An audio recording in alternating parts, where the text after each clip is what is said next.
em EPT a informação que eu vou passar para vocês. Então, começando a gravar, vamos lá? Eu estava falando para vocês. Não sei se algum de vocês já teve a oportunidade de ir lá na escola, conhecer ela ao vivo e a cores, né? O que acontece? A escola, ela está construída numa área de várzea. Tá?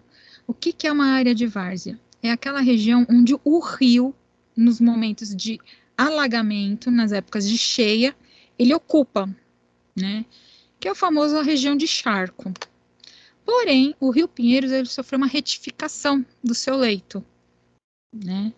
Como assim, né? Deixa eu puxar aqui um... Eu ia falar isso para vocês mais lá para frente no curso, mas já que vamos entrar, já que a gente está falando do frio, vamos entrar nisso antes. Cadê? Ah, não. Vamos lá. Foto retificação Rio Pinheiros.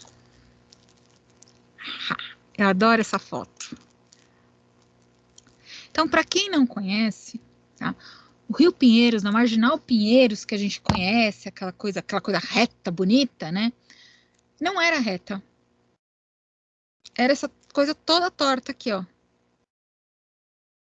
Ele era um rio que a gente chama de rio de meandros. Ele é todo... Oi. Não tá compartilhando a tela, pelo menos comigo não. Que a burra aqui, eu, professora, esqueci de compartilhar. Só esqueci isso, tá? De compartilhar. Foi mal. Eu, muito jumenta, fiz isso na primeira aula também. Mas tudo bem, vai. Faz parte. Vocês sabem que eu sou atrapalhada, né? Então. Aí quando vocês me conhecerem ao vivo e a cores, vocês vão ver que eu sou mais atrapalhada ainda ao vivo e a cores. Então, voltando ao que eu estava falando para vocês. Esse daqui é o Rio Pinheiros. Como ele era nos primórdios. É um rio de meandro. O que é um rio de meandro? É aquele rio serpente que faz o serpenteado aí, né? Então, lá em 1900 Guaraná com rolha, porque eles resolveram fazer a retificação do rio. O que foi isso? Tirar essas curvas do rio e deixar ele reto.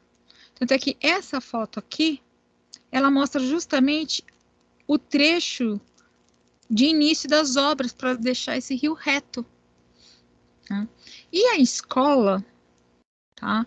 Ela foi construída justamente numa destas alças aqui, que pertencia ao rio.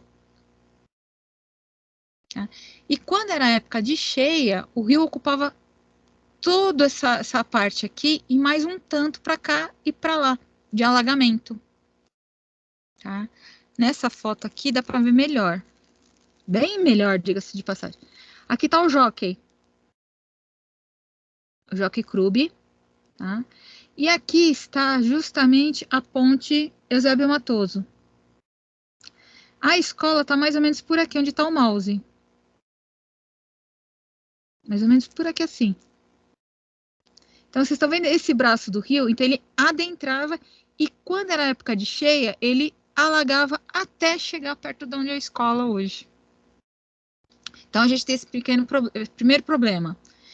É uma região úmida por conta do lençol freático e da região do rio. Então, é uma região úmida. Começa esse primeiro problema. Segundo problema, a construção do prédio da escola, ele é de 1948, 54, alguma coisa assim, nesse período, acho que é de 54, a construção do prédio, tá? Que era um tipo de construção que se utilizava muitos princípios que a gente vai estar discutindo hoje da norma 15.575, com relação à insolação e ambientes airejados, né?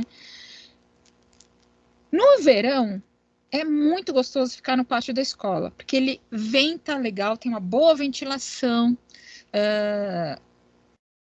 A gente até prefere ficar no pátio do que ficar nas salas de aula. E elas são bem iluminadas, naturalmente falando e tudo mais. Porém, no inverno, é um vento e sobe a umidade do piso para nós. Então, imagina num lugar gelado. Essa é a nossa escola. Tá? Então, assim, é legal? É bacana? Super bacana. Mas é muito fria. Vocês não têm noção de como é fria aquela escola. Tá? Eu já sofri um pouco nela, por conta do frio. Tá? E são detalhes. Por que eu tô falando isso para vocês? Só para falar mal da escola? Não. Para mostrar para vocês que quando a gente vai desenvolver um projeto, a gente tem que pensar nesses itens sim, nesses tópicos. Então a gente tem que conhecer a morfologia do terreno, em outras palavras, a topografia. Eu tenho que conhecer a topografia do terreno para poder saber o que eu vou encontrar lá e como que eu posso reverter isso a favor do projeto e não reverter isso contra o projeto que a gente precisa trabalhar. Perfeito? Então, eu aproveitei um gancho para acabar dando uma outra explicação para vocês. Se a gente tivesse ao vivo e a cores lá na escola, eu estaria dando essa mesma explicação para vocês, mas vocês estariam vivenciando o frio que faz aquele pátio. E quem estuda nas salas de baixo também sente um frio de lascar. Né? Mas por quê? Ah, porque foi mal construído? Não, porque percola a umidade do piso, por conta de ser uma área de várzea. Tá? Porém, na época do verão, é um ambiente super agradável, super gostoso de ficar. Né? Pode estar 35 graus, mas a escola tem ela é bem arejada na época do verão, você não sente aqueles 30 e tantos graus, muito contrário, você sente um certo conforto térmico tranquilo aí, ok?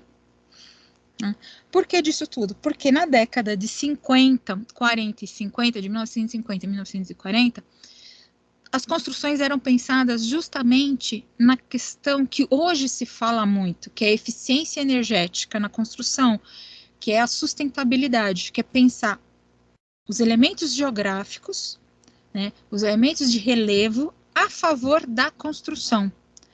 Depois da década de 70, de 1970, as pessoas deixaram de pensar nessas questões, começaram a construir sem pensar nesses itens, e aconteceu que a gente teve muita construção que a gente chama de construção doente. O que é uma construção doente? Que ela tem muita patologia? Não.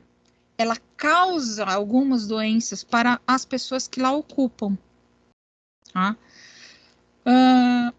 Como, por exemplo, não sei se vocês já puderam vivenciar situações do tipo, na casa de vocês ou na casa de algum colega, tem sempre um quarto ou um ambiente que ele é muito úmido. Todo o ano inteiro parece que está úmido, que é muito frio aquele ambiente. Não sei se vocês já tiveram essa situação.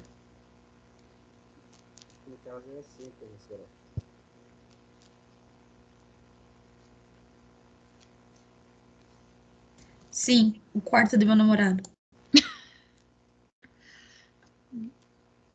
Ele é muito gelado, sempre. Assim, o pessoal, agora, ainda mais agora que vocês estão fazendo curso de edificações, sempre vai ter algum colega ou algum parente que vai assim: gente, já que vocês estão fazendo curso de edificações, construção civil, mas me ajuda a resolver o problema daquele ambiente ou daquela parede que ela vive úmida. Boa noite, professora.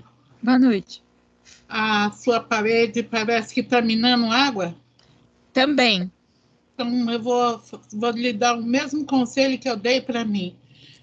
Toda vez eu via aquela parede, aí teve uma época que ela começou a criar uns fungos que comia até roupa. Uhum. Eu coloquei cerâmica nela. Então, mas isso daí é uma forma paliativa de você resolver o problema. Aonde que o problema devia ter sido resolvido no início? Não depois da obra construída, mas antes de se construir. a gente tinha que ter feito uma análise da geografia do terreno e da topografia desse terreno para entender aonde que eu vou ter mais umidade e menos umidade na edificação, aonde o ambiente vai ser mais frio, onde ele vai ser mais quente.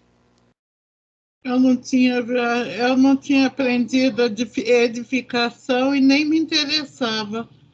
Então, onde é que foi errado? Não, justamente...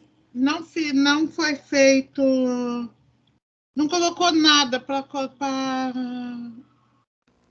acabar com a umidade do barranco. Então, o conhecimento que a gente tem hoje não é mais o que a gente tinha antes. Exatamente. E muitas vezes o pessoal acha que faltou impermeabilização. E, na verdade, não faltou impermeabilização. A impermeabilização que foi feita foi adequada. O que faltou foi uma análise para saber se o sombreamento que aquela região recebe. Entendeu? E me tira uma dúvida. Já não dá mais para fazer essa análise, já não dá para quebrar tudo e reconstruir. Como que faz para prevenir agora, em questão de impermeabilizar? Aí cada caso um caso, aí tem que ser analisado e tudo mais, né? Em alguns casos, aí não tem jeito, vai ter que utilizar impermeabilizantes com fungicidas para minimizar o problema. Em outros casos, aquilo que a Marceliane falou, além da impermeabilização, de repente coloca uma cerâmica, uma pedra ou algo parecido. Em outros casos, a gente pode trabalhar com revestimentos de madeira, juntamente com algumas técnicas, alguns sistemas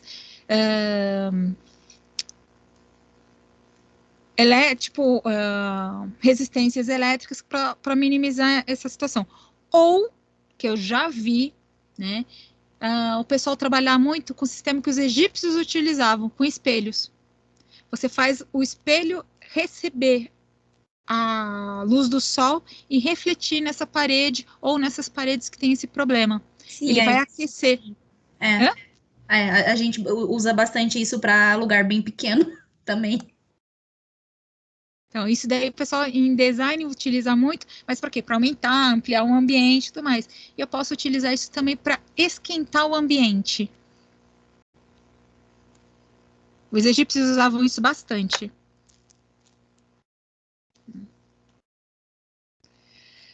Bom, a ideia aqui do curso de EPT é passar esses subsídios para vocês também, para vocês começarem a criar o arcabouço também de informações para saber ou corrigir mais ou menos os problemas, ou saber aonde buscar, como vocês podem corrigir esses problemas. E se for começar a desenvolver o projeto, no projeto, não cair nessas ciladas. Tudo bem? Então, vocês estão começando a entender para que serve essa disciplina, né?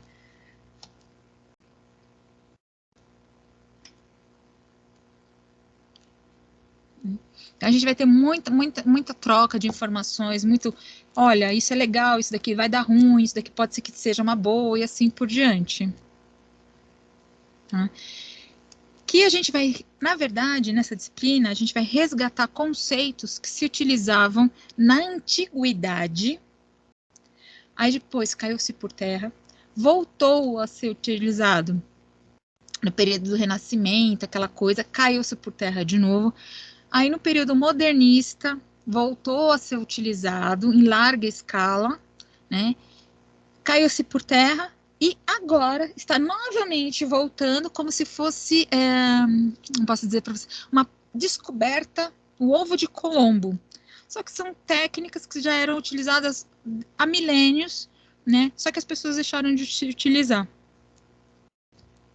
Então, a gente vai discutir coisas muito antigas que as pessoas estão achando que é eureka, né? Descobri hoje como é que se faz. E não é.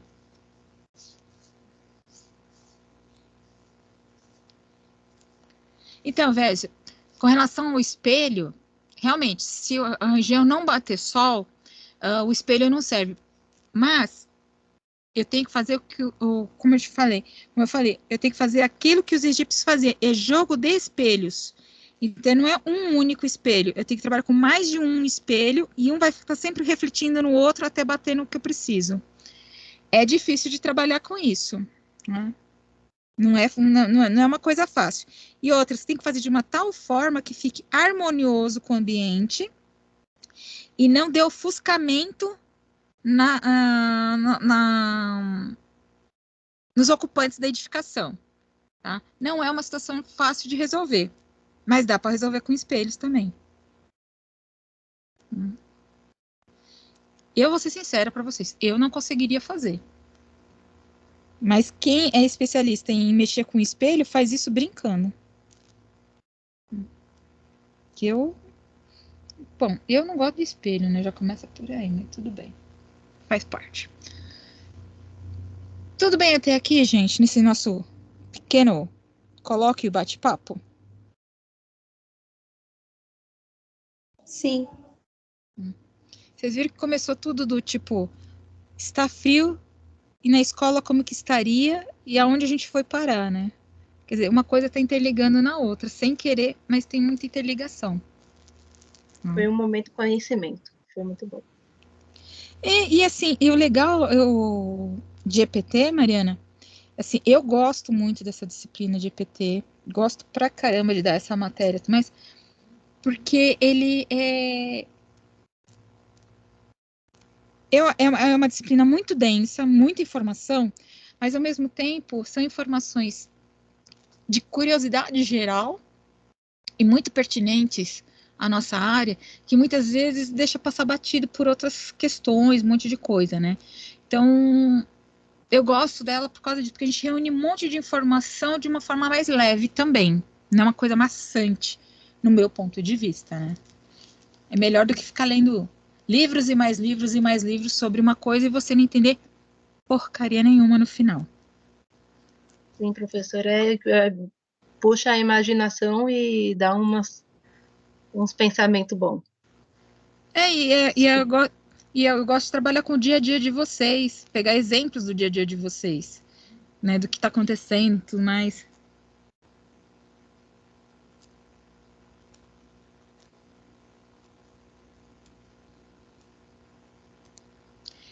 O Alejandro Varena, tá, João? Ele trabalha muito com o que a gente chama de arquitetura vernacular, tá? O que é a arquitetura vernacular? É a arquitetura que passa de geração em geração. Não existe um conhecimento científico muito forte em cima dela. O que existe é o seguinte: meu tataravô fazia porque o tataravô do meu tataravô fazia, dava certo e até hoje está em pé. Tá? Isso aí a gente chama de arquitetura vernacular. Né? Não existe uma precisão naquilo que se faz, mas você sabe que se fizer daquele jeito, vai dar certo. Tá? E é passado de boca em boca, de geração em geração, a essa questão. Então, o Alejandro Arena, ele trabalha muito com esse conceito, né? E, de uma certa forma, não só a arquitetura egípcia, né? Mas principalmente a arquitetura dos povos andinos, né? Elas duram até hoje por quê? Né? Porque existe um conceito vernacular em cima delas, eles tinham um estudo em cima dos materiais, um conhecimento em cima dos materiais que, gente, Teotihuacan no México está em pé até hoje e tem a mesma idade que as pirâmides no Egito, praticamente. Né? Então, tem construções pré-colombianas que estão em pé até hoje. Né? Não precisamos ir tão longe assim no Egito. Né? A gente pode ver aqui na América Latina, que a gente tem muita construção que são datadas da época do Egito e tudo mais, que estão em pé. Por quê? Porque naquela época já se pensava na questão do conforto, já se pensava em qual material que vai ser aplicado, tá? A técnica. Não era uma coisa com 500 mil cálculos que nem a gente faz hoje, mas se pensava em tudo isso. Tá? Então, o Alejandro Aravena, ele faz essa pesquisa muito forte, essa busca. Tá? E ele não é o único, não, tá? Tem vários outros arquitetos que pensam e tem esse resgate aí. Ok? E aquela história, não é porque é para pobre que tem que ser feio e não pode pensar no conforto, muito contrário, né? Ele mesmo mostra por A mais B, porque ele faz muita construção de interesse social, camada mais pobre, e com uma boa qualidade, diga-se de passagem, uma qualidade muito boa mesmo. Que é isso que eu quero passar para vocês. Por que eu tenho que fazer uma coisa meia boca, sendo que eu tenho conhecimento da coisa boa? Vamos aplicar o conhecimento da coisa boa, que sai, aquele famoso, o barato sai caro. Tá? Então, se eu for aplicar pouca coisa, mas porque eu quero baratear uma obra, eu vou construir aquilo que eu falei para vocês no início, uma edificação doente. O que é uma edificação doente? As pessoas que se encontram lá é que estarão tendo problemas de doença. Por isso que eu perguntei para vocês, quantos de vocês conhecem alguém que tem um quarto ou um ambiente na casa que é úmido, que é gelado? Né? Porque se eu ficar muito tempo naquele ambiente, eu vou ganhar uma rinite, eu vou ficar sempre resfriado, tá? Eu vou ter problemas crônicos de saúde, principalmente respiratórios. E aquele ambiente que era para pensar para ser um dormitório, de repente deixou de ser um dormitório e virou quarto da bagunça. Porque é muito frio, é muito úmido. Acaba acontecendo isso. E tudo que você coloca lá estraga. Deteriora, fica úmido, estraga uma coisa do tipo. Cria fungo, bactéria, aquela coisa toda. Tá? Ao passo que uma casa, uma residência ou uma edificação saudável, as pessoas que lá moram ou se utilizam dela, se elas ficarem doentes, não é por conta do ambiente em que ela está. São outros fatores que vão fazer com que essa pessoa fique doente. Tá? Há uns semestres atrás, eu estava tendo justamente essa conversa, essa discussão com uma turma do segundo módulo, né? Explicando, né? Porque um ambiente mais gelado, a pessoa fica sempre mais doente e tal, não sei o que. E se você pegar essa pessoa que está nesse ambiente mais gelado e mudar ela para um dormitório um pouco mais quente, essa pessoa para de ficar doente. Quando eu falei isso, teve uma aluna que deu um pulo da cadeira, ainda era presencial, né? Ela deu um pulo da cadeira e falou assim: ah, professora, então é por isso que minha avó vive doente? Eu falei: como assim? Não, porque o quarto dela é frio, úmido, gelado e venta muito. Aí eu olhei pra cara dela e falei assim: minha filha, tira a véia desse quarto e coloca ela num quarto mais quente, porque já tem um agravante da idade. Ainda você me coloca, você quer matar a mulher, né? Aí ela comentou com o pai, tiraram a senhora daquele quarto e colocaram ela num outro. Não deu uma semana, a mulher parou de ter doença, parou de ficar ruim, parou de ficar doente. Aí ela falou assim: nossa, professora, não é que é verdade o que você falou? Eu falei: então, vocês simplesmente deram o pior quarto para uma pessoa idosa ficar. Só aconteceu isso. Né? E eles não entendiam por que a mulher teve pneumonia 2 vezes no mesmo ano. Aí depois que eles fizeram isso, eles começaram a entender o motivo, né? Professora, um dos casos do pessoal não gostar de morar aqui em São Paulo é por causa disso, né? De que fica muito doente. Algumas pessoas vão até para lugares mais quentes, mas talvez seja a casa o problema e não em si a região. Então. Talvez... Não, o seu raciocínio está certíssimo, Mariana, é exatamente isso. O que acontece? Como eu falei, de 1970 para cá, todas as construções foram pensadas no quê? Temos que vender imóveis. Vamos para especulação imobiliária. Eu tenho que vender, né? O que aconteceu? As pessoas deixaram de verificar a questão geográfica do imóvel. Em outras palavras, aonde fica a face norte, aonde fica a face sul do imóvel. Tá? Por que eu preciso saber onde fica a face norte e a face sul? Porque a face norte da edificação, ela é mais quente do que a face sul. Tá? Diga-se de passagem, a região sul ela é mais fria no Brasil. Então, a face sul é onde tem os principais ventos frios e a maior índice de umidade.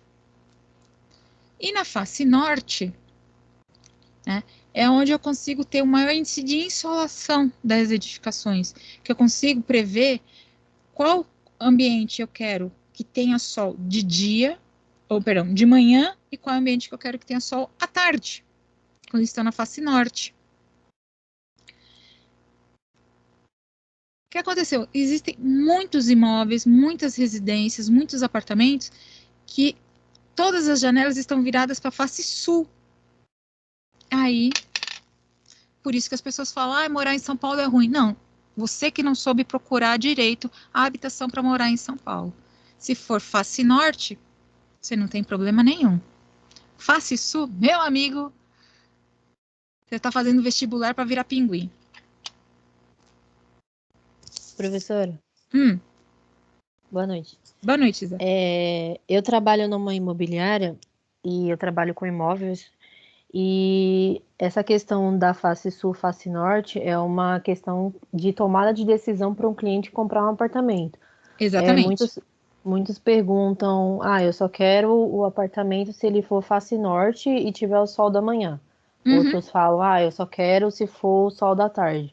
Então, essa questão de face sul e face norte é muito importante, tanto que muitas pessoas desistem de um determinado empreendimento por conta dessa questão. É exatamente isso que acontece. E as pessoas que desconhecem desse lance da face norte e face sul, compram o imóvel pela vista que ele proporciona. Mas proporciona uma vista linda. Perfeito. Mas a vista é justamente face sul. Né? Eu fiz uma vistoria em 2 apartamentos, na região de Pinheiros mesmo.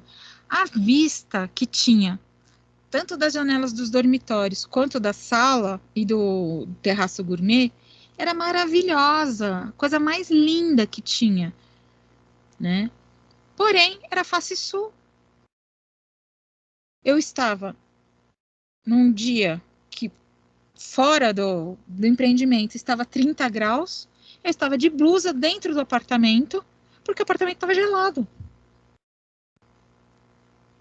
Porque eles quiseram privilegiar, a pessoa que projetou, quis privilegiar a vista, e não a questão do conforto. Se ela tivesse feito na face noroeste ou nordeste, que era melhor ainda, ela não ia pegar a mesma vista bonita, mas o apartamento ia ser extremamente aconchegante.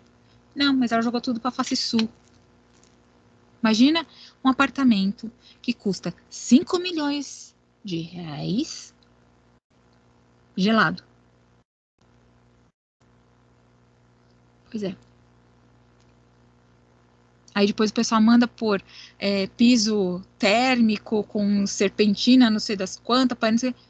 Por quê? Porque comprou gato por lebre.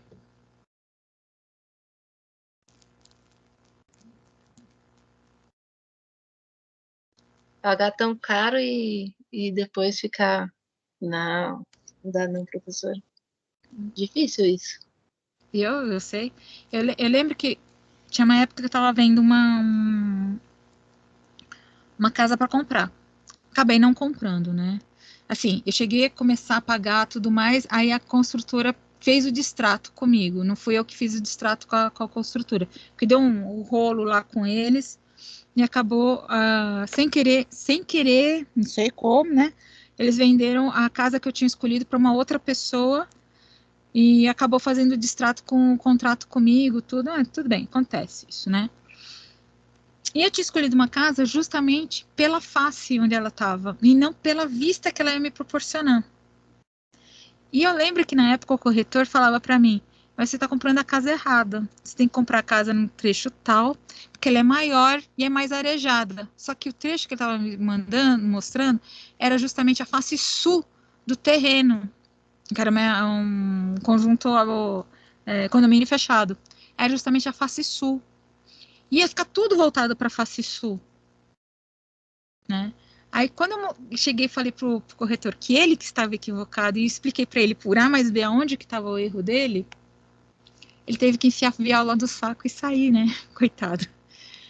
Porque muitas vezes a gente acaba pegando pessoas que não entendem do produto que elas estão vendendo. Alguns corretores de imóveis, eles visam o quê? O que eles vão ganhar na venda, né? A comissão que eles vão ganhar na venda.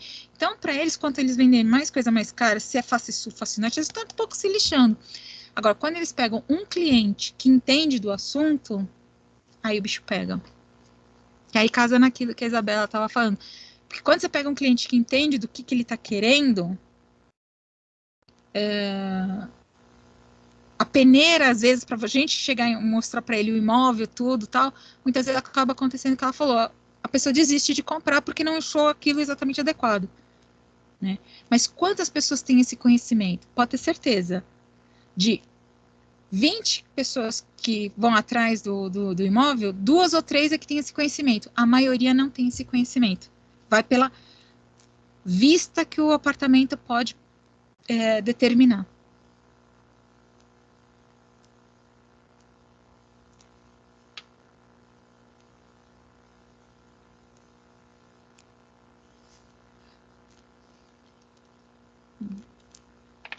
Aí você vai falar assim, nossa, mas ela está sendo cruel hoje.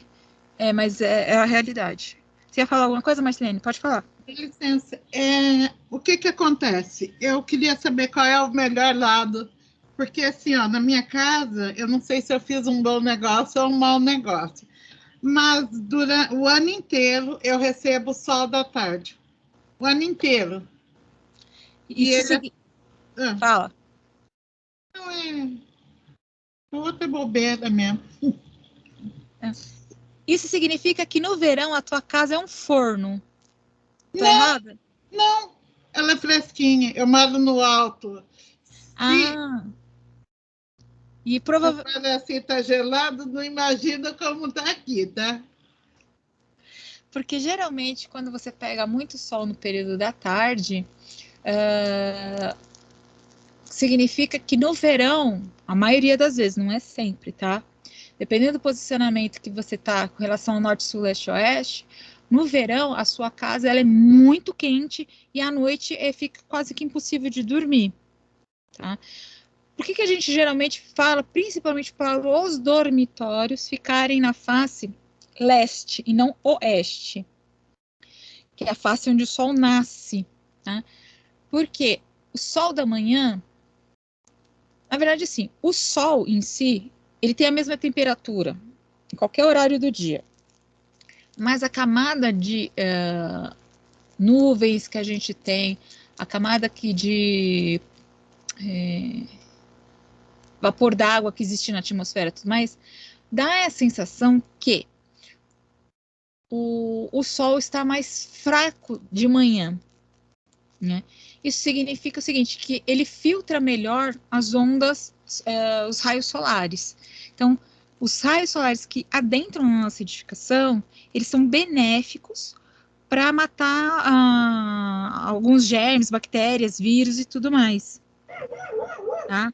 Então, por isso que a gente fala que o ideal é o sol da manhã batendo nos dormitórios, porque o dormitório ele ficou fechado a noite inteira, recebendo a nossa respiração, a umidade do nosso corpo, né? A gente expele tudo isso durante a noite, né? Então, para fazer a asepsia do ambiente, o ideal é que o sol da manhã adentre nos dormitórios. E à noite, principalmente no verão, né? Aí à noite o ambiente fica fresco para a gente poder dormir tranquilamente. Esse que é o ideal, por esse motivo. Entendido. Tá? Mas tem situações que não tem como, dependendo do posicionamento do seu terreno, não tem como, tem que ser desse jeito e ponto final. Tá? Aí como que a gente minimiza esses problemas? A ideia é o que a gente vai estar falando no decorrer desse semestre. Ok, muito obrigada. Tá? Eu sei que às vezes vocês vão perguntar algumas coisas, eu vou dar umas respostas meio rápidas e evasivas, mas em algum momento a gente vai se aprofundar nesses assuntos aí com mais calma e tranquilidade, tá, gente? Eu só antecipei um pouco para aguçar um pouco a curiosidade de vocês com relação ao que a gente vai estar vendo durante o semestre. Porque eu puxei isso por conta do aspecto da escola, da morfologia da escola e tudo mais. Tá? Para vocês entenderem que isso tudo é extremamente importante para ser analisado. Não basta eu analisar o rumo vante, o rumo ré, o azimuth, isso não é... vamos dizer, é importante? É. Tá? Mas não é o único item que eu tenho que analisar na topografia. Eu tenho que analisar outros itens também. Né? O sistema construtivo, ele é importante? É, mas não é o único item. O tamanho da porta, da janela, é importante? É, mas também não são os únicos itens e assim por diante. Na verdade, é um conjunto de informações que eu tenho que saber agregar para poder ter uma edificação um pouco menos pior. Tem situações que não tem jeito, né, como eu falei para vocês. E tem situações que dá para fazer tranquilamente.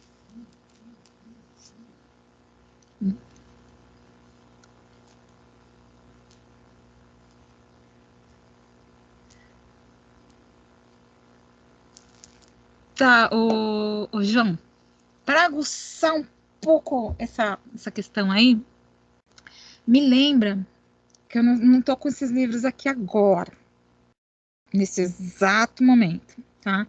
Mas depois você me manda uma mensagem para eu lembrar de no final de semana pegar uma bibliografia e passar para vocês a respeito desses assuntos. Tem um livro muito bom que fala sobre arquitetura vernacular nos trópicos. E ele aborda isso de uma forma muito legal. Tá? É um livro que dá até para baixar em PDF na internet, tá? Eu não falei isso para vocês, tá? Então tá. Mas tem uma literatura bem bacana. E eu acho que no material de vocês eu pus... Agora eu fiquei na dúvida. Eu acho que eu pus a apostila do Lamberts.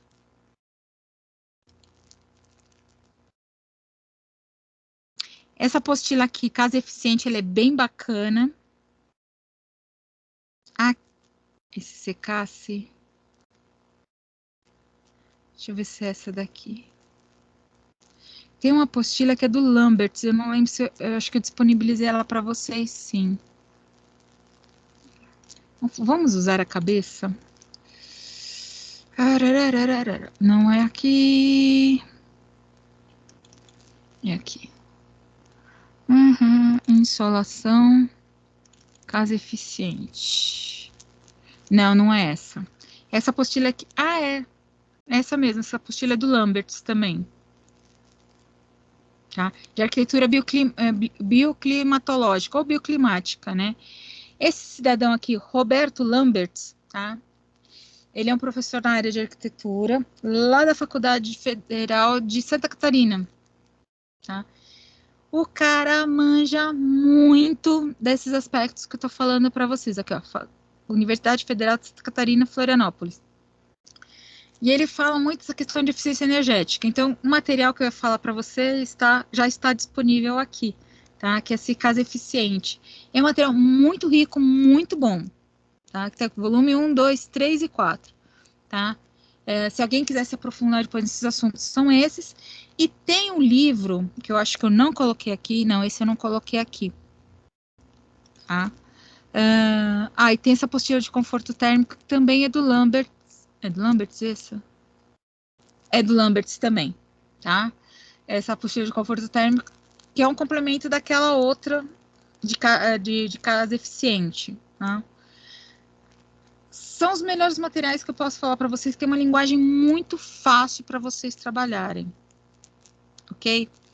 E tem um livro da professora Anésia de Barros, que eu não disponibilizei para vocês, porque eu tenho o livro físico, mas eu sei que dá para baixar da internet.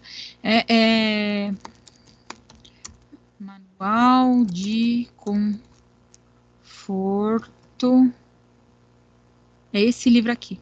Exatamente esse. Tá? Manual de Conforto Térmico da professora Anésia Barros Frota. Tá?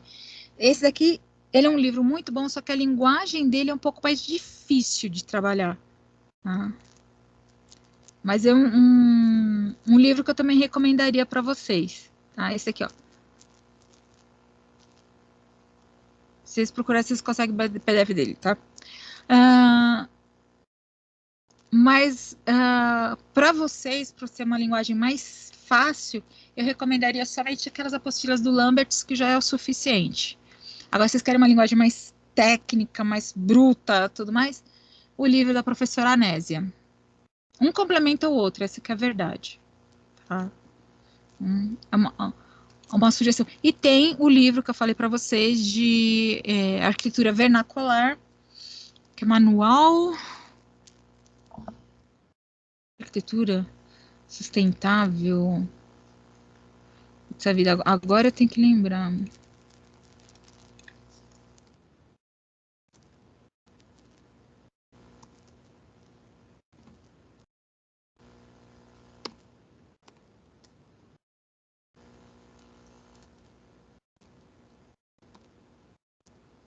Acho que é esse daqui. Não, não é.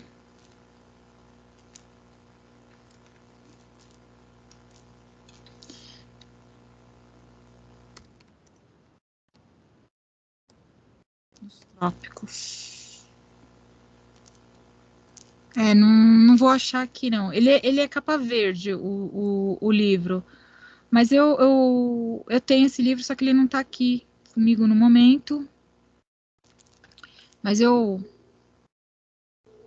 busco ele e passo o nome dele certinho para vocês. Esse livro aqui, de Arquitetura Sustentável, também ele é muito bom.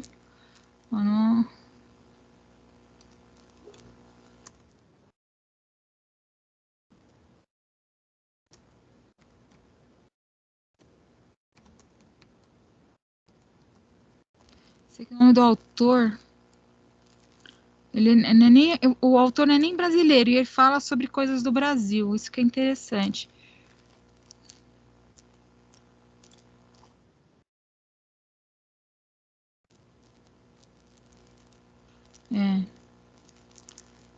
Me lembra de eu pegar esse livro, por favor. Não é nenhum desses aqui. Eu tô enxergando a capa do livro, mas eu não tô conseguindo lembrar. Que ele é bem interessante, ele fala desses aspectos e também dos materiais alternativos para a construção de uma edificação. Perfeito? Tranquilo até aqui, gente, nesse nosso pequeno bate-papo?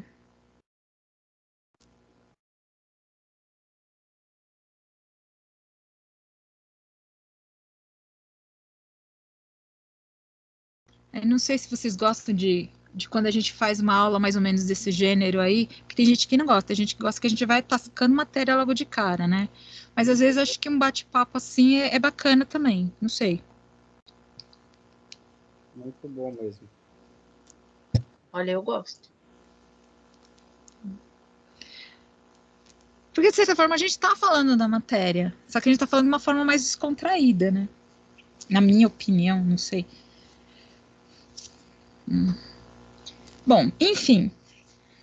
Mas o que a gente precisava falar hoje mesmo, que estaria no meu cronograma, a gente acabou não falando. Quer dizer, falou...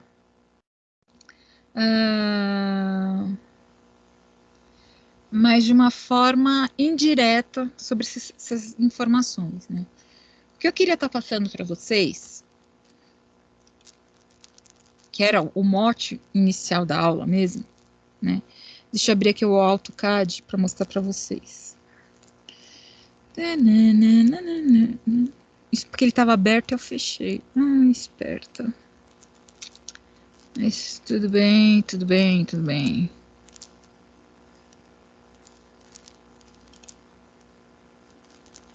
Bom, que eu tinha baixado na segunda-feira o mapa onde está a escola, lá do GeoSampa, lembram-se?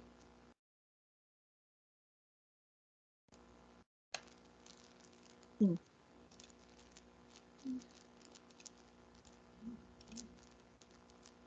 Ok. Bom, o que esse mapa tem de importante para vocês entenderem ele? Ele daqui para frente, sempre que vocês forem trabalhar alguma coisa que for no município de São Paulo, ele vai ser absurdamente importante para vocês. Por quê? Primeiro, ele mostra para gente o nosso terreno que a gente for trabalhar. Ele mostra exatamente onde está o terreno. Segundo, ele mostra a topografia desse terreno. Tá? Mostra a topografia em que sentido? Tanto na planimetria quanto na altimetria. O que vem a ser a planimetria do terreno? Vocês se lembram?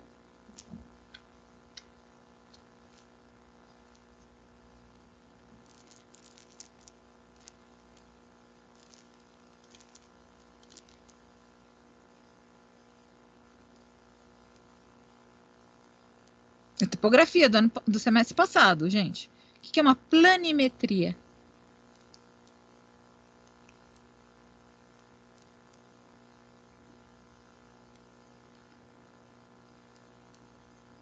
Tá, vou mudar a pergunta. O que é uma altimetria?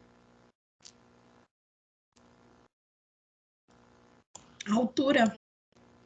Exatamente. A altimetria na topografia, ela vai me mostrar quais são as alturas que eu vou ter no meu terreno. E a planimetria? É do plano que o terreno está? Em que sentido? Se é inclinado, se é reto, se é curvo. Isso, se ele é inclinado, se ele é reto, ele está me mostrando na altimetria. Isso. Se ele é reto só, então? Ele vai me mostrar como é que é o fechamento da poligonal, que vai determinar os limites do terreno. Tá? Então, quando a gente fala de planimetria, eu estou falando justamente de todas as poligonais que vai determinar meu rumo, vante, ré, azimuth. Lembram de vocês calcularem isso tudo e não saber para onde isso, no que isso vai servir? Uhum. Sim. Tá? Isso daí é a planimetria, tá? Que vai determinar exatamente qual é a configuração geométrica do terreno. Em outras palavras, a escola tem uma configuração geométrica quase retangular. Por que eu falei quase retangular? Porque aqui, a confluência desse terreno, limite, para com o terreno da escola e o terreno dos fundos, se eu olhar direito, parece 90 graus, mas não é 90 graus. Tá? Como assim parece 90 graus, mas não é 90 graus? A gente vai bater aqui, ó. Ângulo. Eu quero saber quanto que mede daqui até aqui.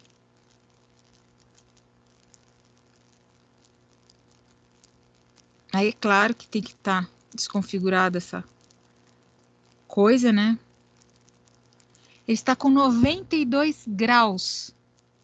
Aquele limite aqui. Tá? Então, quer dizer que aqui não é um ângulo reto. Tem uma ligeira inclinação entre as paredes de divisa. Então, os meus confrontantes, eles não terminam numa quina de ângulo reto. Termina o quê? Uma parede um pouquinho a coisa inclinada aí. Tá? Como é que eu vou descobrir isso? Pegando um teodolito e pedindo para calcular os rumos, para poder fechar minha poligonal aí.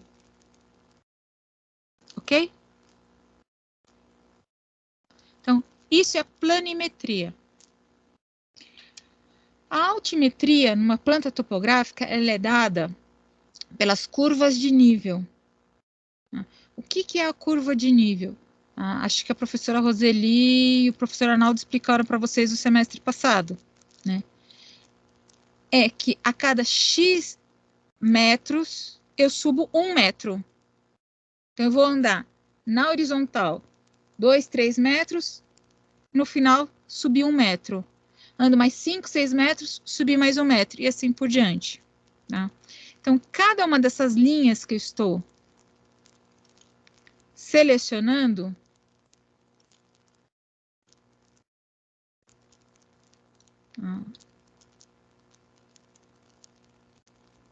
Vou ver se eu estou pegando a linha certa, estou pegando a linha errada. Ó, cada uma dessas linhas que eu selecionei, elas são curvas de nível. Significa o seguinte, que a diferença que eu tenho entre esta linha e essa daqui, na altura, é de 1 metro. Independente se o espaço que eu tenho daqui até aqui é de 1, 5, 10, 15, 20, 30, 40 metros, eu sei que na altura a diferença é de 1 metro. Dessa linha para essa, a altura, a diferença dela, a de altura é 1 metro. Porém, deste ponto para esse ponto, eu vou caminhar 5 metros. E deste para esse, eu vou caminhar 10 metros para bater esse 1 metro.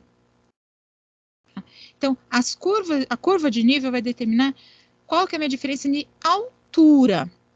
Se o meu terreno vai ser aclive ou se ele vai ser declive. Tudo bem aí, gente?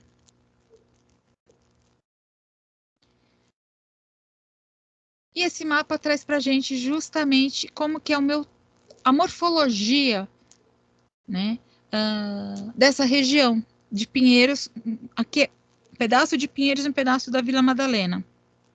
Então, ele já está me mostrando através das curvas, quanto mais curva de nível eu tiver, mais acidentado é meu terreno. No caso aqui, as curvas elas são em branco, né? As curvas secundárias em branco e as curvas principais nesse vermelho mais escurão aqui. Então, ele vai mostrar exatamente como que é a morfologia do terreno. O legal é o seguinte, quando eu baixo esse arquivo do GeoSampa, ele já está georreferenciado. O que significa georreferenciado? Ele possui um endereçamento geográfico de referência determinado. Esse referenciamento geográfico determinado, ele está em função... Cadê aqui? Se não me engano, acho que é do córrego do Cabuçu. Não está marcando aqui.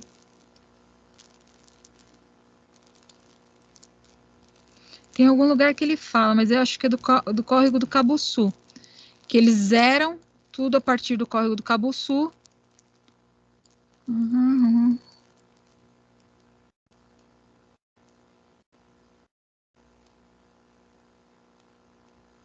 Eles não... Esse daqui ele não está dizendo.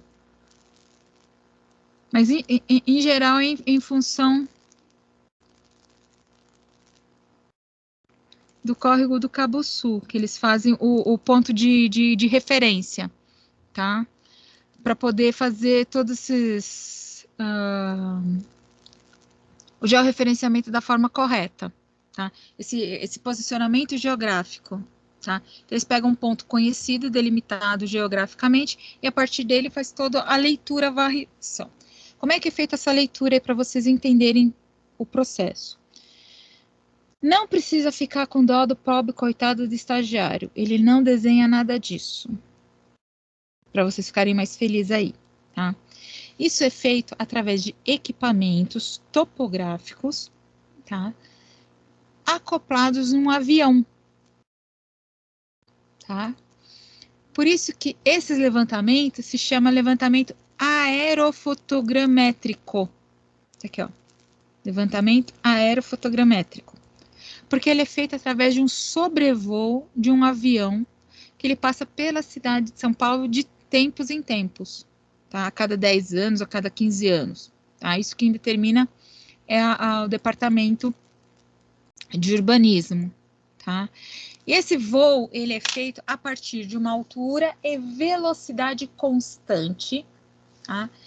Onde tem dentro desse avião acoplado os equipamentos de topografia e um equipamento que ele é muito parecido com um radar.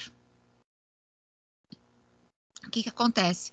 Ele faz uma leitura visual, como se fosse uma máquina fotográfica mesmo, um Google Earth, né? Fazendo a leitura, né? Só que o Google Earth é via satélite, esse daqui é avião. A precisão é muito maior que do Google Earth, tá? Faz essa leitura, e esse equipamento, ele como se fosse um sonar, né? Ele vai batendo nas edificações. E é ali que ele vai descobrindo quais são as alturas. Tá? Deixa eu ver se eu acho aqui.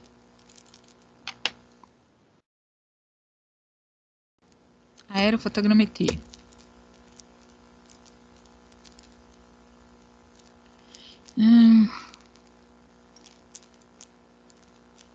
Aqui, essa imagem é a melhor. Tá? Se ele carregar, né? Aqui. Então, é um avião que tem o equipamento, como eu falei para vocês, que ele vai fazendo o sobrevoo da região. Esse equipamento ele vai fazendo as leituras das alturas e das... seria a altimetria e da planimetria de cada objeto que ele encontra. Então, ele vai fazendo a amarração dos azimutes, dos rumos, dos pontos, tudo mais.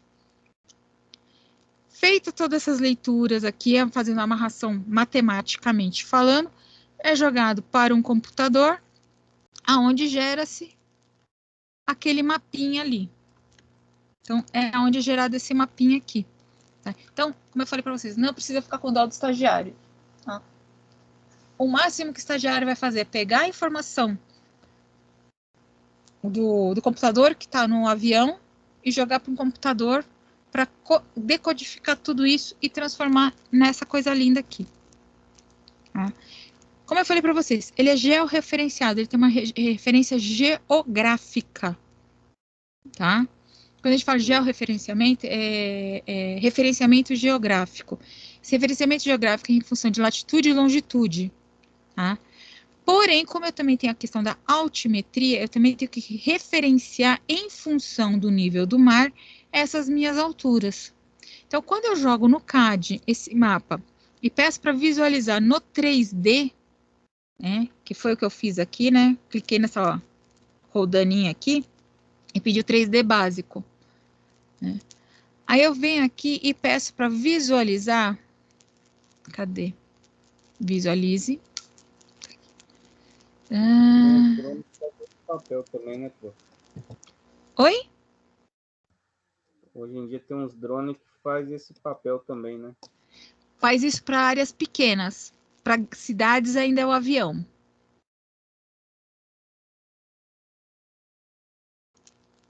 Aqui. O que eu fiz aqui, gente? Eu pedi para visualizar o meu mapa em perspectiva. Aí você vai assim, pô, mas essas linhas estão mais para cima?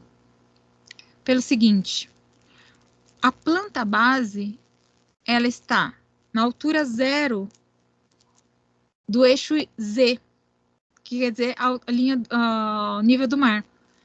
E cada uma das minhas linhas aqui, que são as minhas linhas de curva de nível, elas estão nas suas devidas alturas em função do nível do mar. Tá? Isso significa o seguinte, que se eu vir aqui pedir o comando orbit, se ele aparecer, se eu não travei meu computador. Ah, não travei. Aqui, tá? Comando orbit é para você girar o desenho. A gente vai descobrir o seguinte, agora eu pus praticamente no mesmo nível. Aqui está o nível do Rio Pinheiros. Aí, conforme eu vou subindo para Vila Madalena, ó, eu vejo que existe o quê? Uma leve subida. Tá? É uma coisa bem sutil, tá? Entre a margem do Rio Pinheiros até chegar perto da Rua Wizard, na Vila Madalena. Tá? Aí você vai assim, nossa, mas parece um morro gigante, tá? Mas olhando por mapa, essa subida não é tão drástica assim. Agora, se eu pegar esse mesmo mapa na região da Cachoeirinha, por exemplo, vocês podem ter certeza que nessa configuração que vocês vão ver, não, vocês vão ver morro mesmo.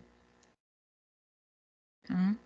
Então, aqui a gente pode ver que, perto de muitas regiões da cidade de São Paulo, Pinheiros é plano quase. Aqui, ó, a diferença que a gente tem. de subir, de aclive, é muito básico. Isso daqui é o relevo da região de Pinheiros, tá, gente? Isso daqui que é a famosa altimetria. É você pegar todas as curvas de nível, colocar elas distantes umas das outras na altura 1 metro e você tem essa fatia aí do terreno. O legal disso tudo é que o nosso amigo Gel Sampa já traz isso pra gente.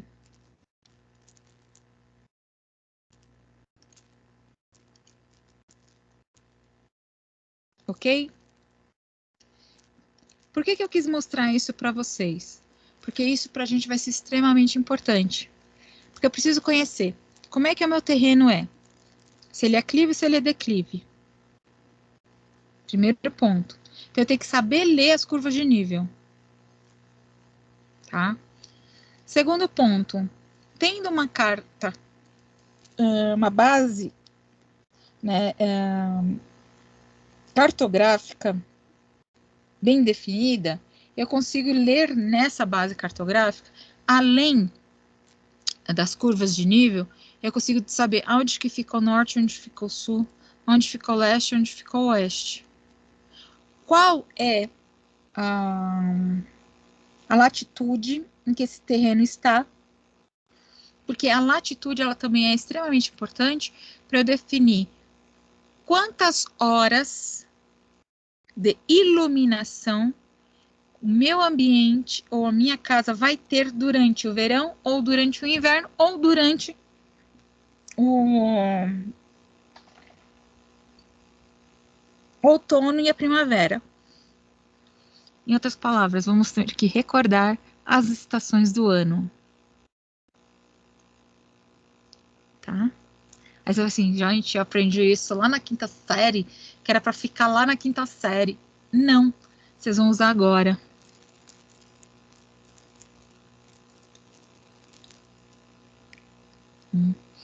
Então, nesse caso aqui, como é que a gente vai ler a topografia do terreno da escola?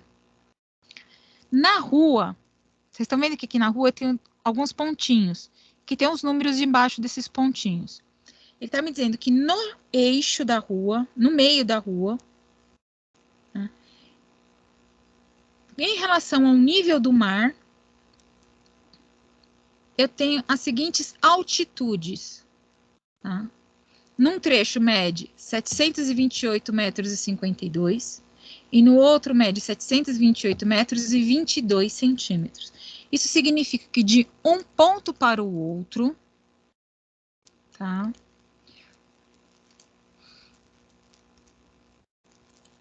Como eu já falei para vocês, eu não tenho vergonha de falar, eu sou ruim em matemática.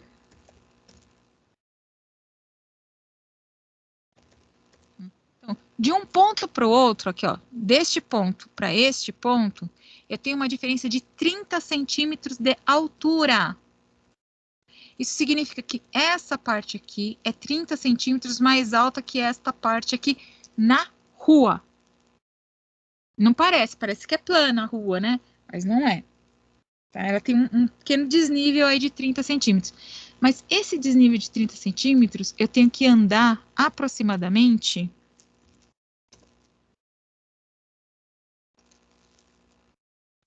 52 metros para vencer 30 centímetros. Então, a gente considera isso praticamente como um plano. Tá? Então, eu já tenho a primeira informação aqui de topografia. A frente, a testada do lote da escola, ela é plana. O que vai sofrer com relação à altitude não é a testada do lote, mas sim a profundidade do lote. Porque as minhas curvas, elas estão no sentido longitudinal. As curvas estão aqui, ó. Estas são as curvas que estão dentro do terreno da escola. Sentido longitudinal. Quanto que mede cada uma dessas curvas? Ah.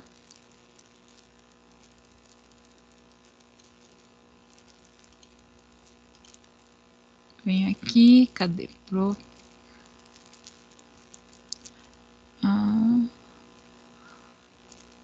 fica muito tempo sem mexer, fica, dá nisso.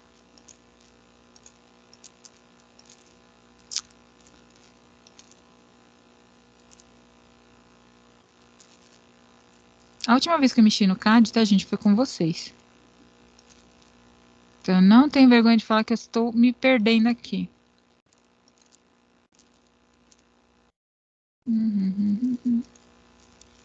Aí, aqui.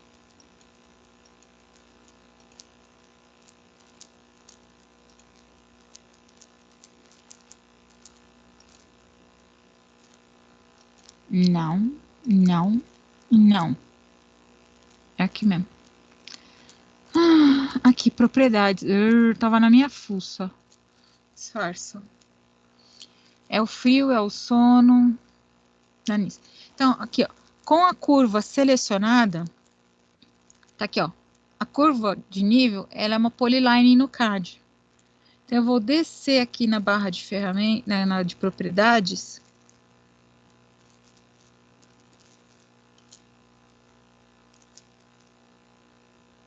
Já tá até o fim, né? Vem aqui em geometria. Eu vou procurar aqui elevation. Quer dizer, eu quero saber quanto que está elevada, quanto que foi feito de elevação para essa linha. Lembrando que quando eu mostrei para vocês no 3D, essa linha ela não está colada no desenho, ela está bem para cima do desenho. Significa que ela está numa altura de 729 metros. Em outras palavras, eu tenho uma diferença literal de meio metro deste ponto para a linha e deste ponto para cá de quase 1 metro, tá? De 80 centímetros mais ou menos, do centro da rua até o início do meu terreno da escola. Aí eu subo mais um pouquinho e vejo alguns pontos dentro do próprio terreno da escola. Tá? Ele foi, óbvio, aplanado no terreno da escola. Mas eu sei que deste ponto para este outro ponto, eu tenho uma diferença de altura de 1 metro. Então, se aqui, nesse primeiro que eu estou selecionado, é 729, nesse daqui é 730 metros. Como é que eu sei isso? Porque neste mapa convencionou-se que a distância em altura de uma curva de nível para outra é de 1 metro. Isso é uma convenção que é feita, tá? Significa o seguinte, que eu posso ter terrenos com curva de nível a cada 2 metros de altura? Posso. A cada meio metro? Também posso. Tá? Isso é uma convenção que é feita conforme você está fazendo o mapa topográfico. Tudo bem até aí, gente? Estão conseguindo acompanhar o raciocínio?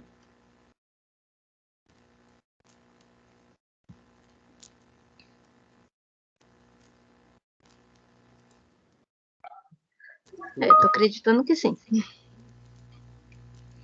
que eu estou fazendo com vocês é um pequeno recordar do semestre passado, que eu parto do princípio que vocês tiveram isso. Tá? Então, o GeoSampa, ela já te dá as curvas de nível, né? Uhum. É legal. Chato. É chato, não é isso? Por isso que eu falei para vocês, o GeoSampa, gente, é uma ferramenta muito boa, muito rica, e a maioria das pessoas desconhecem. A maioria das pessoas desconhece esses mapas que tem lá no GeoSampa, vocês não têm noção. Aí quando eu falo que tem, eles, imagina, onde já se viu? Aí quando eu baixo, mostro eles, e eu contratando um topógrafo. Não precisa. Lembrando, é município de São Paulo. Eu quero fazer para Cotia. Veja se no site se Cotia possui isso. Tá? São Paulo não tem Cotia, hein? Já vou avisando, hein, gente? Por favor. Tudo bem até aí? Bom, então ele já me dá a informação.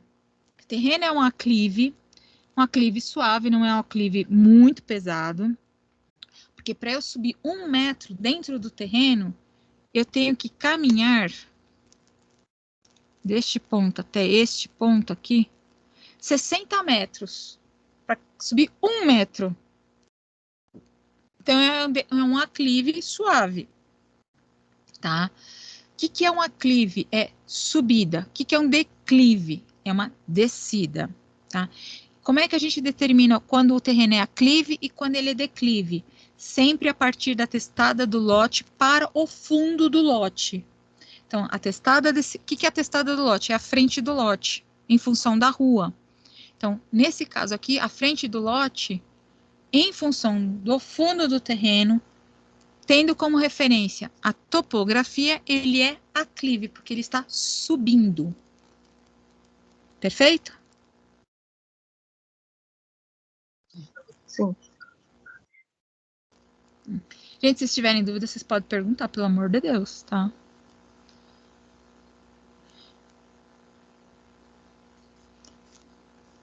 Outra coisa que esse mapa está mostrando pra gente, sem eu olhar na legenda dele, né, no carimbo e na legenda do mapa, eu sei que ele já está voltado para o norte. Como assim? Sempre que a gente trabalha com mapa cartográfico, tá, e mapa topográfico, é obrigatório que o sentido do norte seja para cima da folha. Então, tudo ele já tem que estar posicionado indicando o seguinte: para cima é norte, para baixo da folha é sul, para a direita é leste, para a esquerda oeste. Tá? Então, essa linha que a gente tem aqui, essas duas aqui, que a gente chama de grade de latitude e longitude, tá? Ou grade de georreferenciamento, elas estão mostrando para a gente o seguinte, que aqui eu tenho o sentido norte-sul e leste-oeste. Em outras palavras, a escola, tá? Para quem pôde conhecer, como eu falei, aqui, como eu falei para vocês na segunda-feira, é onde fica as salas de aula. Que é exatamente nesse corpo aqui, retangular aqui, onde eu estou passando com o mouse. Ficam a maior parte das salas de aula. Tá? Essas salas de aula, elas já estão no sentido leste-oeste. Isso significa o seguinte, né? Elas recebem o sol da manhã, porque aqui, ó, sentido leste, né? E o sol da manhã, o sol faz esse sentido aqui, ó, de sair daqui do leste e vai para o oeste. Faz esse jogo aqui, ó. Sai do leste, passa pelo norte e vai para o oeste.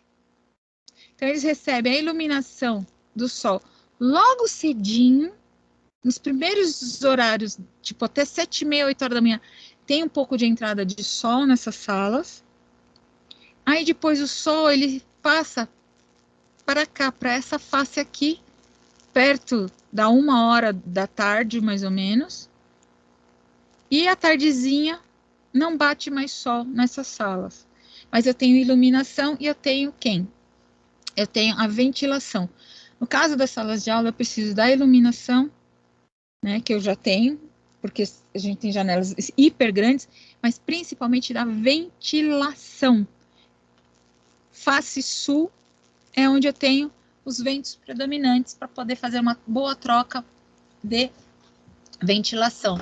Então, o corpo principal, onde tem as salas de aulas, que é este daqui, ele já foi pensado quando da concepção do prédio, justamente para dar a questão do conforto em função da localização geográfica.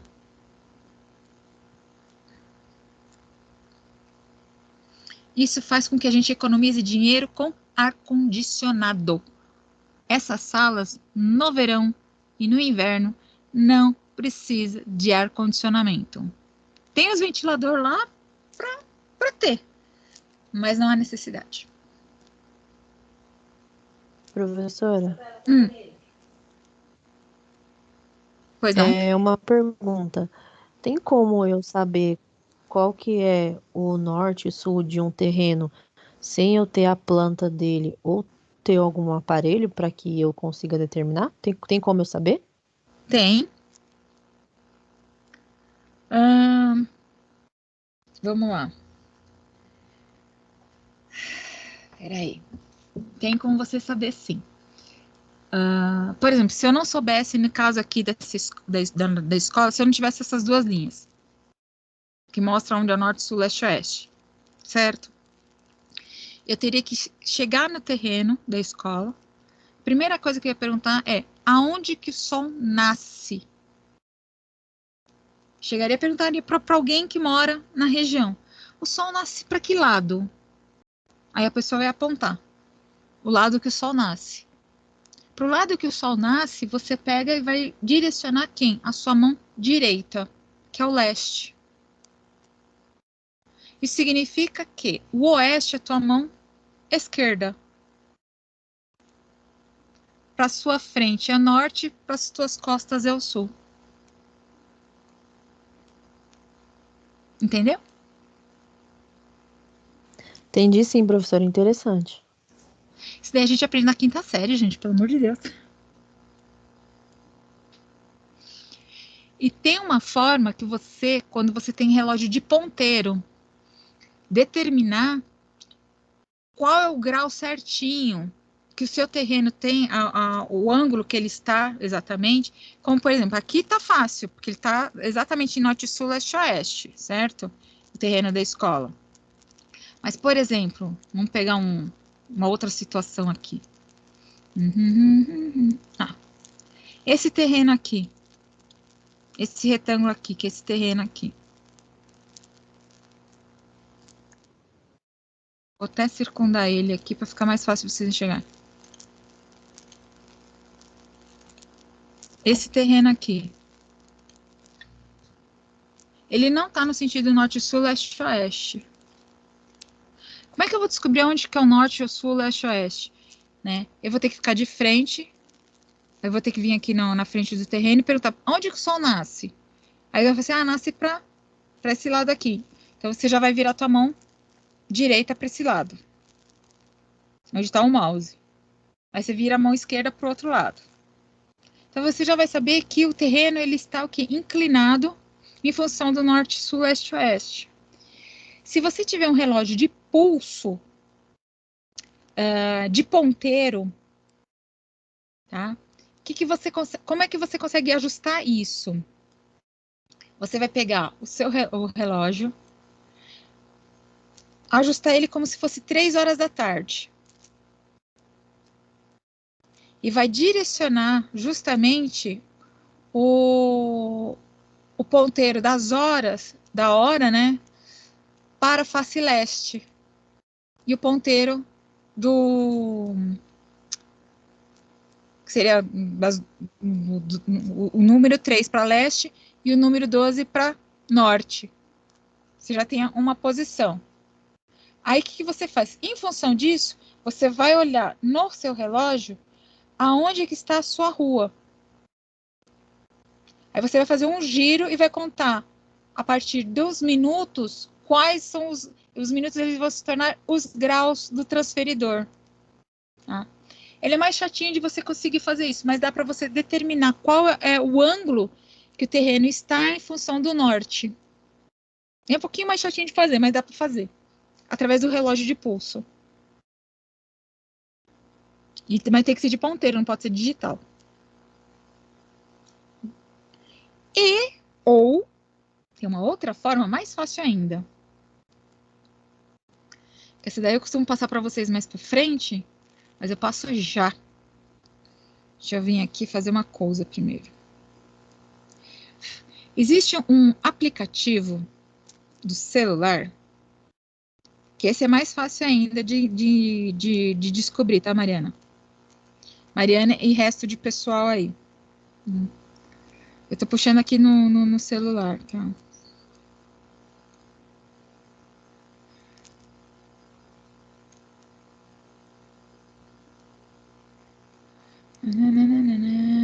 Vamos lá, vou compartilhar agora o meu celular. Que agora vocês não estão enxergando mais. Agora sim. Vocês não estão enxergando mais a minha tela do computador, né? Vocês estão enxergando o meu celular, né? Isso mesmo. Existe um aplicativo. Ai, que saco. No celular, que se chama esse aí. Que tem essa bolinha amarela. Caminho do Sol. Esse aplicativo, ele é ótimo. Tá? Vou abrir ele para vocês verem. Tá aqui. Caminho do Sol. Aqui em cima, vocês têm a informação. Primeiro, do lado esquerdo, da agulha magnética da bússola. Tá? Essa agulha magnética da bússola está dizendo o seguinte, que eu estou tendo como referência o norte. Então, sempre eu vou trabalhar em função do norte. Tá? Do lado direito, o localizador. Tá? Aqui, essa brincadeira que eu fiz aqui, eu estava... Onde que eu estava aqui? Estava no Rio Grande do Norte. Foi no domingo que eu estava fazendo um passeio com os colegas e eu estava perto do Marco Zero, lá no Rio Grande do Norte. Fui em Maracaju. Tá? Que o pessoal começou a discutir comigo questão de horas de sol que tinha no Rio Grande do Norte e tudo mais. Eu falei, gente, tem isso, isso. Eles duvidaram, eu tive que puxar o aplicativo lá para eles verem. Tá? Foi um dos motivos de eu estar sem internet na semana passada, gente. Desculpa. Se eu clicar aqui nessa bolinha, que é do localizador, ele vai justamente pegar quem?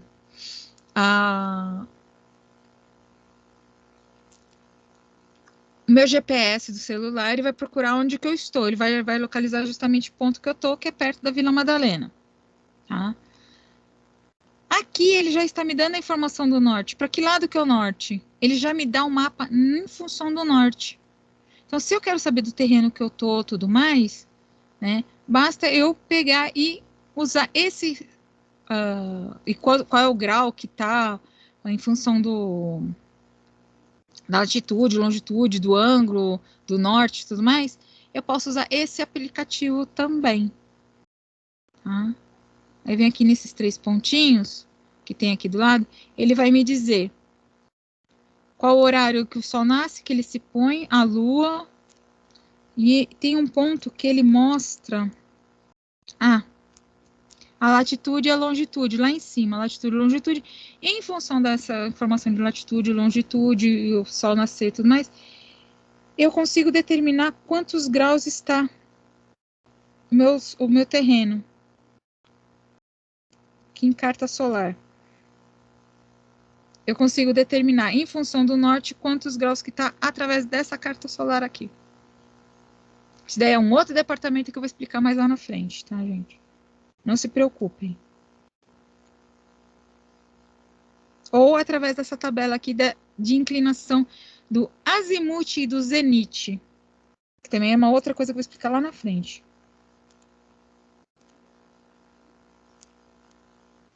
Agora esse aplicativo, ele é de graça e super completo. Bem bacana. Não, não vou mostrar, João. Ele é meu, não vou deixar. Eu tô brincando. O nome do aplicativo é O Caminho do Sol.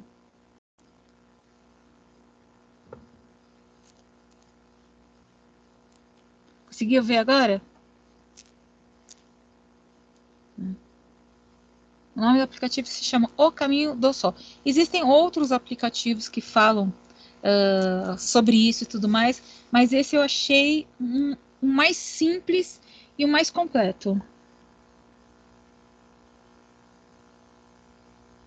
Isso, é um quadradinho azul com um sol em amarelo. Exatamente. Não é o do Sans Club, não, é o do lado. Perfeito, gente. Eu não sei se tem. Eu sei que tem para Android, agora para iOS eu já não sei.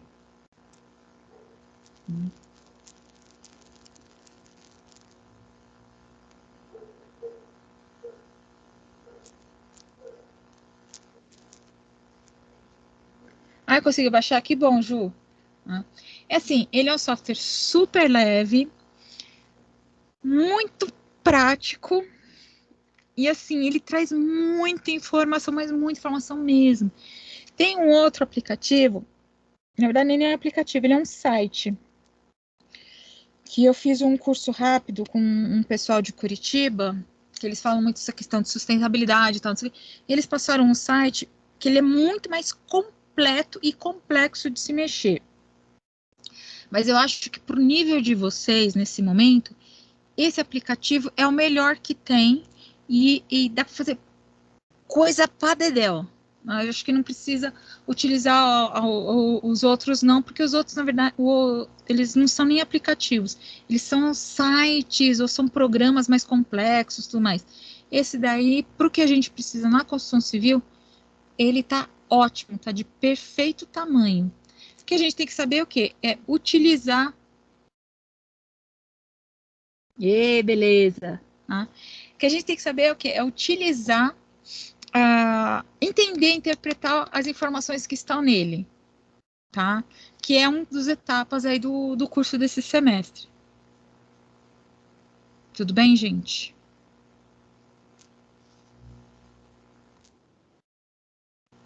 Alguma Beleza, dúvida? Pro. Alguma dúvida do que foi falado? Eu sei que eu falei coisa pra caramba hoje, hein? Professora, Oi. as curvas de nível, se a gente entrar lá no site lá do GeoSampa, a gente consegue visualizar ou tem que jogar no AutoCAD para visualizar as curvas de nível? Se é só para ver o mapa do jeito que está, deixa eu compartilhar a tela de novo. Se é para visualizar o mapa desse jeito aqui que eu estou mostrando para vocês, dá para baixar o PDF do mapa. Agora, se você quiser trabalhar com o mapa, fazendo alguma alteração, modificação e tudo mais, aí você tem que baixar o DXF.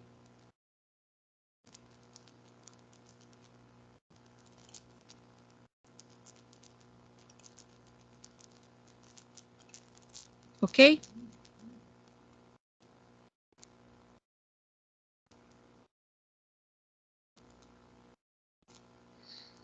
Gente, eu não sei se vocês, assim, já ouvi a opinião do João, né? Mas eu não sei se vocês acharam de como que foi a aula. Depois que foi um vai e volta de várias informações ao mesmo tempo, mas todas elas estão interligadas, né? Vocês viram que é um estilo de aula diferente das aulas de CAD, né? A aula de CAD não, tinha que ter aquela metodologia, essa daqui é um pouco mais solta, né? Se eu trazer para vocês um cronograma do que a gente vai ver aula por aula, vocês podem ter certeza que eu sempre vou estar furando esse cronograma. Eu não vou conseguir seguir ele à risca, porque vai ser em função do quê? Do que está acontecendo no dia a dia e do interesse de vocês também, né? Mas o conteúdo será dado, pode ficar tranquilos. Professora, eu concordo com o João, é muito bom. A aula foi legal. Eu gosto. Ah, legal. Agora, se alguém quiser uma coisa mais metódica, avisa aí que a gente ajusta a aula, sem problema nenhum.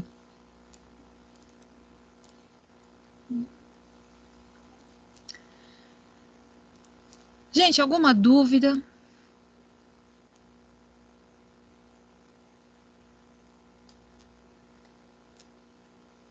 Deu para pegar as informações, marromeno. Deu para começar a sentir que o buraco é mais embaixo.